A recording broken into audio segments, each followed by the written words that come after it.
कामदेव आ गए। भगवान श्री कृष्ण से कहता है मैं कुछ मांगने आया। भगवान ने कहा मांगो। काम ने कहा युद्धम देहि, मुझे युद्ध दीजिए, मैं आपसे युद्ध करना चाहता हूं। भगवान ने कहा तू हार चुका है मुझसे, दोबारा क्यों युद्ध करने आ गया। कामदेव ने कहा मैं कब हारा हूं आपसे।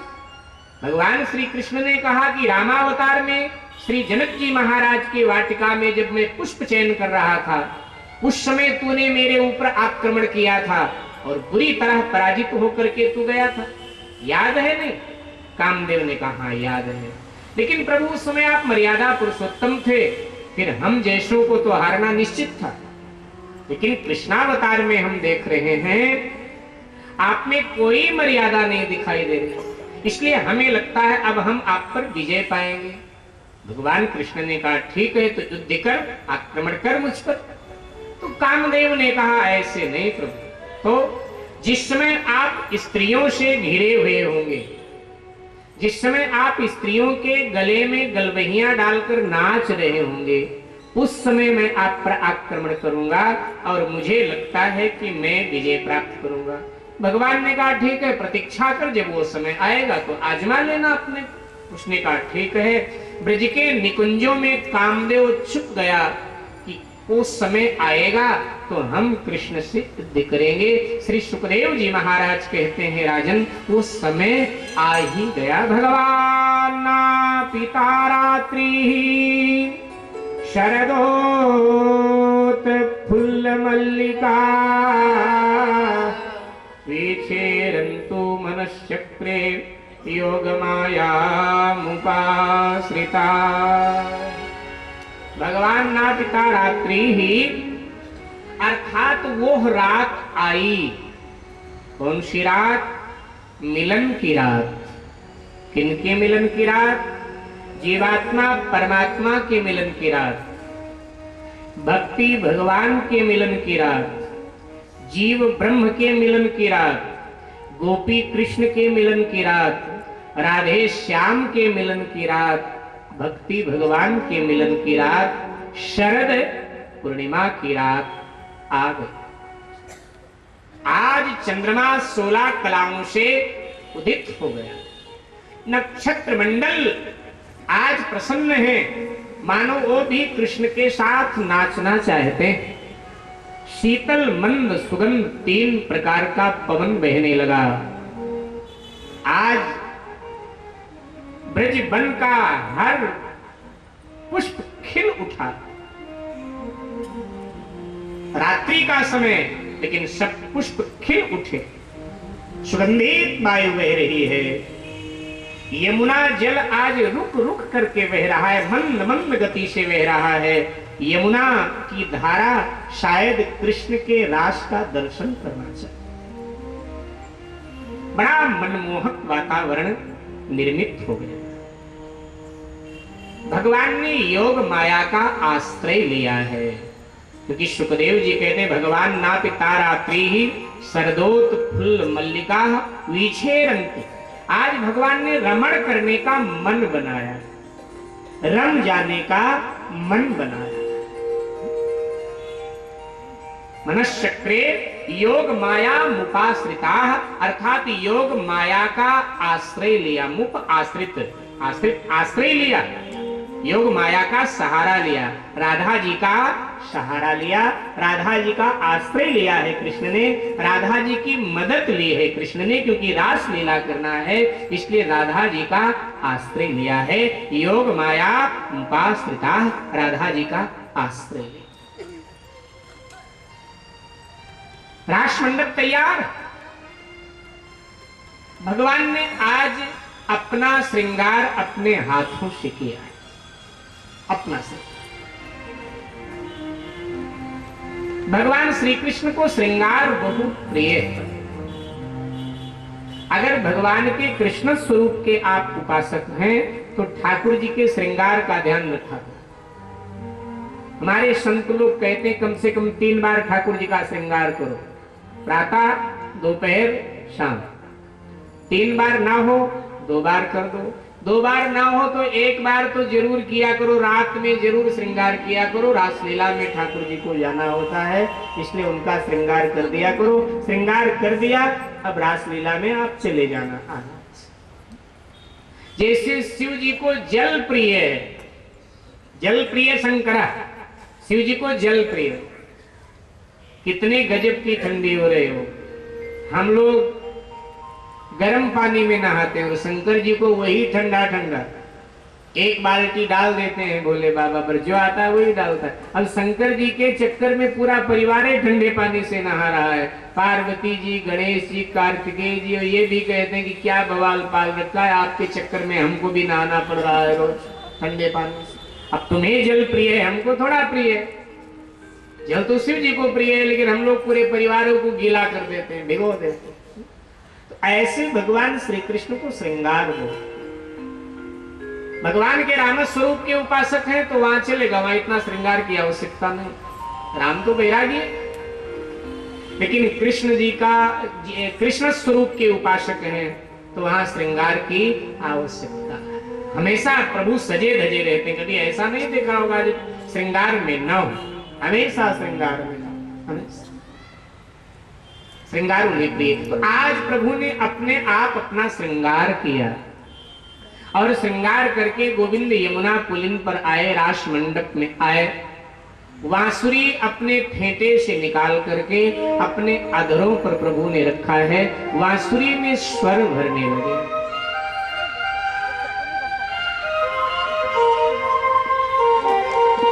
अब ये बांसुरी की ध्वनि जिन जिनके कान में गई उनकी दशा क्या हुई? तो सुखदेव जी कहते हैं कि उनके जीवन की जो कामना थी, जो वासना थी, वो नष्ट होने लगी। आहा, कृष्ण की बांसुरी जिसके कान में पड़े, कामना वासना कहां शेष रह जाएगी, सब नष्ट हो जाए। जीवन की जो कामना वासना थी, जिन जिनके कान में बांसुरी की आवाज गई, उनके जीवन की कामनाएं वासनाएं नष्ट होने लगी। ये नहीं कि सबने सुना, सबने नहीं सुना। जो अधिकारी जीव थे, जन्म जन्मांतर में जिन्होंने साधना किया था, उन्हें ही ये बांसुरी सुनाई पड़ी। ये थोड़ा कि ब्रज में बज रही थी तो सब सुन रहे थे ब्रज के लोग, नहीं। कुछ ब्रज से बाहर थे तो उन्हें भी सुनाई पड़ गई। ब्रज से बाहर थे अधिकारी जीव, उन्हें भी सुनाई पड़ी। अब जैसे ही ये बांसुरी की ध्वनि सुनाई पड़ी, दशा क्या? सुखदेव जी महाराज वर्णन करते हैं कि सबसे पहले ये बांसुरी की जो ध्वनि है वो वनस्पतियों ने सुनी। ध्यान दीजिए, वन में क्या होता है? वनस्पतियां होती हैं, पेड़ पौधे वृक्ष आदि। तो सबसे पहले वनस्पतियों ने सुनी, वृक्षों की दशा क्या हुई? सुखदेव जी वर्णन करते हैं, वृक्ष रोने लगे। आहा, रो पड़े। परीक्षित महाराज ने पूछा, क्यों रोए? सुखदेव जी कहते हैं, वृक्षों को बांसुरी से ईर्ष्या हुई। समझिएगा, किस बात की ईर्ष्या? वृक्ष लोग कहने लगे, हम भी वृक्ष, और कल तक ये बांसुरी भी वृक्ष थी, लेकिन ये कृष्ण तक पहुंच गई और हम जहां थे वहीं रह गए। ईर्ष्या के आंसू बहा रहे हैं। स्वाभाविक भी है, हमारा पड़ोसी तरक्की कर जाए, हमारे बरादरी का कोई हमसे आगे निकल जाए और हम जहां के तहां रहे, तो कई बार हम ईर्ष्या के आंसू बहाते हैं। ईर्ष्या के कारण रोते हैं कि वो कहां पहुंच गया, हम कहां। एक अर्थ, ये संतों के अलग अलग भाव हैं, अलग अलग मत है। दूसरा अर्थ है, नहीं, ईर्ष्या के नहीं तो ये प्रेम के आंसू हैं, आनंद के आंसू। काहे का आनंद? ये वृक्ष कह रहे हैं आपस में कि हम तो भगवान तक नहीं पहुंच पाए, लेकिन उद्धार हमारा भी निश्चित। वो कैसे? बोले, हमारे कुल की ये बांसुरी भगवान तक पहुंच गई, तो हमारा भी उद्धार हो जाएगा। क्योंकि शास्त्र कहते हैं कुल में एक भगवान का भक्त हो जाए तो 7 पीढ़ी आगे और 7 पीढ़ी पीछे का उद्धार कर देता है। तो आखिर बांसुरी है तो हमारे कुल की, हम भी वृक्ष हैं, वो वृक्ष के कुल की है, वो भगवान तक पहुंच गई तो अब बिना भजन के ही हमारा उद्धार हो जाएगा। इसलिए आनंद के, प्रेम के आंसू बहा रहे। एक संत कहते हैं, हो सकता है ऐसा भी, लेकिन भैया हमारा तो अपना मत है। क्या बोले? ये जो वृक्ष है ना, इनके कुल की मर्यादा टूट गई है इसलिए रो रहे। क्या मर्यादा टूटी? बोले वृक्ष लोग कहते हैं कि हमारा स्वभाव है घर बसाना, लेकिन हमारे कुल की ये जो बेटी बांसुरी है ना, ये घर उजाड़ने का काम कर रही है, कुल के विपरीत आचरण कर रही है, इसलिए अब रोना ही बचा है। ऐसा भी हो सकता, हमारे कुल की बेटी जब मर्यादा तोड़ती है तो हम छुप करके रोते हैं कि हाय हम मुंह दिखाने लायक नहीं रहे, हमारी बेटी ने तो हमारे कुल की मर्यादा तोड़ दिया।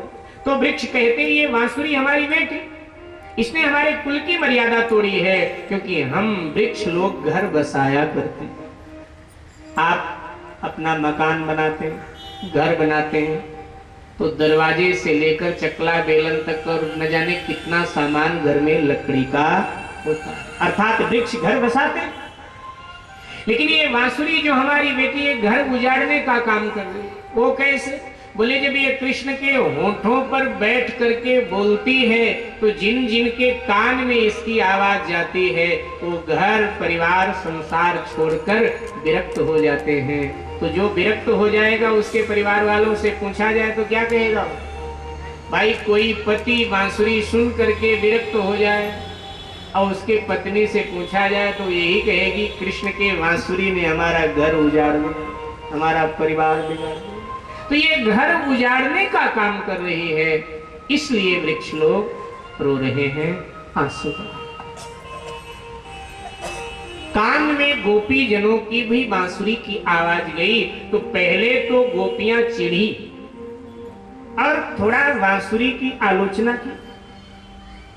ये बार बार गोविंद के मुख पे बैठकर हमको चिढ़ाती है,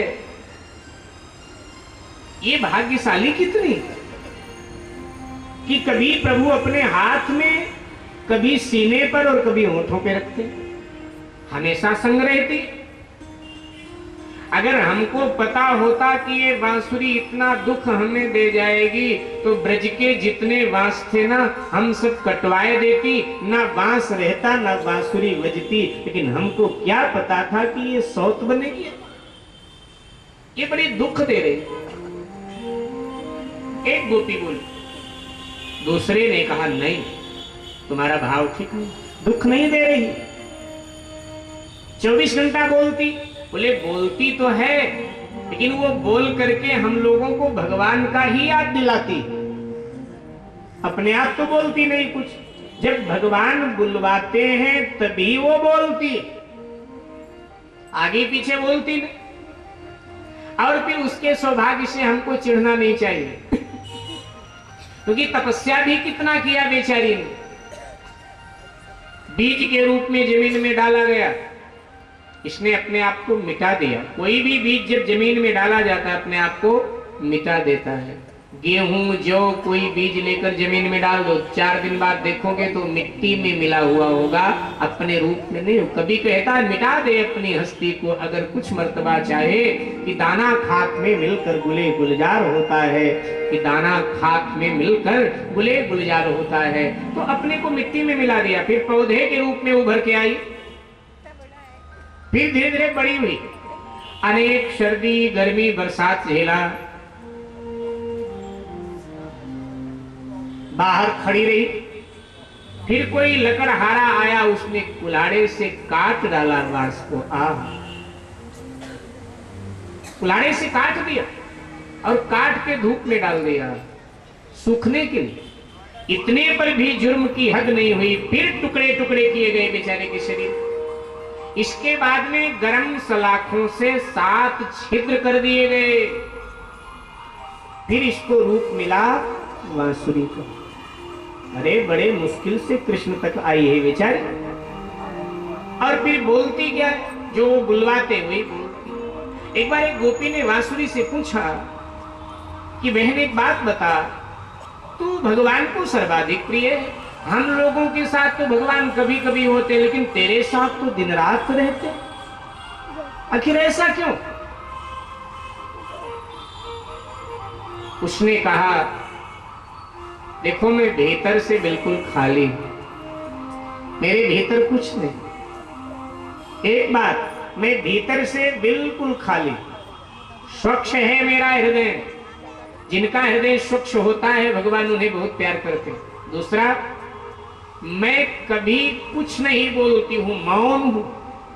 भगवान अपनी बात मुझसे बुलवाता है तो मैं बोल देती हूं, मैं एक यंत्र। भगवान जो बुलवाता है वही बोलती हूं, मैं अपनी कोई बात नहीं। भागवत में बांसुरी और रामायण में श्री हनुमान जी महाराज। आप पूरी रामायण को पढ़िए, हनुमान जी ने कहीं अपनी कोई बातें नहीं किया, कहीं कोई अपनी बात नहीं। जब बात किया भगवान की बात। हनुमान जी अपनी कोई बातें नहीं करते हैं, अपनी कोई चर्चा नहीं करते हैं। जब चर्चा करते हैं तो रामे जी की चर्चा करते हैं, चाहे सुग्रीव से किया, विभीषण से किया, रावण से किया, जहां चर्चा भगवान की चर्चा, अपनी कोई चर्चा नहीं। इसलिए हनुमान जी राम जी को बहुत प्रिय। और बांसुरी भी यहाँ अपनी चर्चा में भगवान की, जो भगवान बुलवाते हैं बस वही ये बांसुरी बुलाकर, और कुछ नहीं। पहले तो गोपियों को चिढ़ हुई, लेकिन दूसरी गोपी ने समझाया कि नहीं नहीं, आखिर वो भगवान के होठों पर बैठकर हमको भी तो भगवान की याद दिलाती, हमको भी बुलाती कि मैं यहाँ हूं, तुम भी आ जाओ। तो बांसुरी की ध्वनि तीव्र हुई, गोपी जनों के कान में पड़ी। कोई गोपी पति को रोटी खिला रही थी, कोई श्रृंगार कर रही थी, और कोई अपने बच्चे को स्तन पिला रही थी। जैसे भगवान की बांसुरी कान में पड़ी, भूल गई सब कुछ। पति रोटी मांग रहा है, गोपी कह रही है ठहरो, आपकी बहुत सेवा किया, कृष्ण बुला रहे हैं, उनसे मिलके आती हूं, फिर रोटी दे दूंगी, बैठे रहो। वो रोटी मांग रहा है, वो आवाज की तरफ दौड़ पड़ी, जैसे थी उसी हालत में भाग, बुला रहे हैं। कोई गोपी अपने लाला को स्तन पिला रही थी, बच्चा रो रहा है, लेकिन बच्चे को पालने में डाल दिया, दौड़ पड़ी। बहुत बड़ा त्याग, साधारण बात नहीं। कोई श्रृंगार कर रही थी, लेकिन जैसे बांसुरी की आवाज कान में पड़ी तो भूल गई श्रृंगार करना।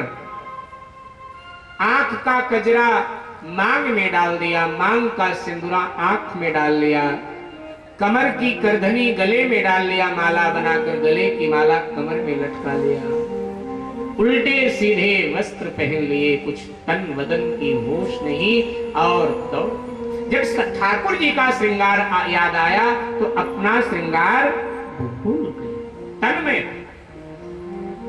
जब तक हम अपने श्रृंगार में खोए रहेंगे तब तक भगवान का श्रृंगार याद कहाँ आएगा, और जब भगवान का श्रृंगार याद आएगा तो अपना श्रृंगार स्वतः ही व्यक्ति भूल जाएगा।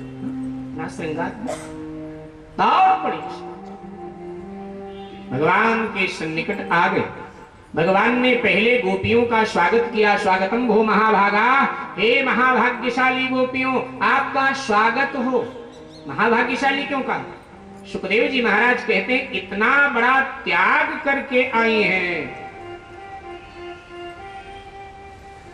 एक स्त्री की ममता सर्वाधिक दो जगह होती, कोई भी स्त्री सबसे ज्यादा ममता उसकी दो जगह होती है, पति में और पुत्र में। और इन गोपियों ने दोनों का त्याग किया, पति का भी और पुत्र। सर्वाधिक जिनमें ममता होती है उसका त्याग, इसलिए भगवान ने स्वागत किया। और अब भगवान ने देखा कि कसौटी पे कस के देखूं इनका प्रेम पक्का है या कच्चा। भगवान ने कहा, हे गोपियों, तुम सब पतिव्रता स्त्रियां हो, पतिव्रता, और पतिव्रता स्त्री को पर पुरुष के साथ एकांत में नहीं खड़ा होना चाहिए। और तुम यहां खड़ी हो, जाओ अपने पतियों की सेवा।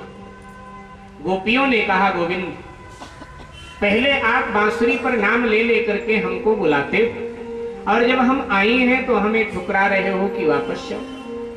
अनेक जन्म जन्मांतर की साधना के बाद में ये ममता घर परिवार संसार की छूटती। अगर हम फिर दोबारा वापस गए, पता नहीं आ पाए ना आ पाए, इसलिए अब अपने चरणों में ही शरण दे दो, हमें वापस मत दो। रही बात एकांत की, तो आप पुरुष कहां हो? आप तो बच्चे हो।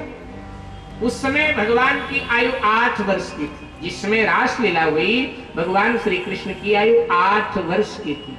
और आज घोर कलयुग है, पाप का युग है, फिर भी 8 वर्ष के बालक में कोई